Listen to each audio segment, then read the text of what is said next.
Hi, my name is Keyack, and I'm a technology consultant in the construction industry, and I'm wearing my Microsoft HoloLens here today, and I'm here in my living room, and basically on the wall I've got Microsoft Edge, which is a web browser, open, and I'm logged into Trimble Connect, where I've got my project repository with all my drawings and models in it, and here I've just simply opened up a bigger than life-size PDF, and it's posted on my wall.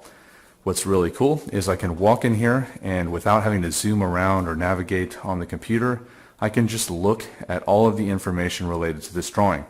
I've got all the bill of materials, the dimensions, maybe weld information. Now imagine if I was actually out in the shop and down below me was there the assembly and the pieces that I was actually putting together. I could do a QC check on this. I could figure out what weld information or which pieces I needed to put where. And without having to hold a separate set of drawings or have an iPad or something like that, that distracts me from just using my hands and doing the work. I can easily look up, see what I need, and then go back down and do the work. Now just also imagine being in a conference room where instead of having to have only one projector and switching back and forth between drawings, I could have multiple screens and browsers of different PDF files open here within my conference room or on the walls. So again, just at a basic, simple use case of using today's construction medium to communicate information, which is 2D drawings, we could easily leverage the HoloLens to make it easier to actually communicate and work. Now the next thing I'm going to do is I'm going to actually go into 3D. So we're going to take the same assembly and I'm going to go into Trimble Connect specifically for the HoloLens app, and we're going to take a look at that. Hey Cortana, open up Trimble Connect. Sure. Starting Trimble Connect.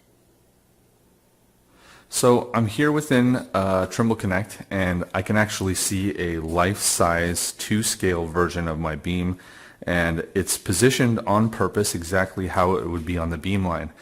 I mean, this is amazing. I'm going to go ahead and actually start working on some tools that will export location information and show me the dimensions and piece marks and welds automatically here. But look at this. I'm directly in front of me seeing a digital version of the fabrication assembly that I could technically have right in front of me on the shop floor on the beam line, and that I'm actually fabricating and working with. Now for simple beams, there is robotic CNC machinery that does a lot of work. The punches and holes are all digitally done with machinery, but there are still a lot of shops that are doing manual welding, and also if you think of complex assemblies like trusses or a lot of miscellaneous metals, something like this can be really fantastic, where you still need skilled kind of technical labor to put those layout lines and all that information there. And if you're a quality control or quality assurance person, again, it's also another fantastic medium to see a life-size, truly to scale, digital version of what you're actually building overlaid with the real thing. All right, so take a look at my website, chriskeyack.com, to see some of the cool stuff that I've done. But again, here's a great way of leveraging new technology to make construction easier.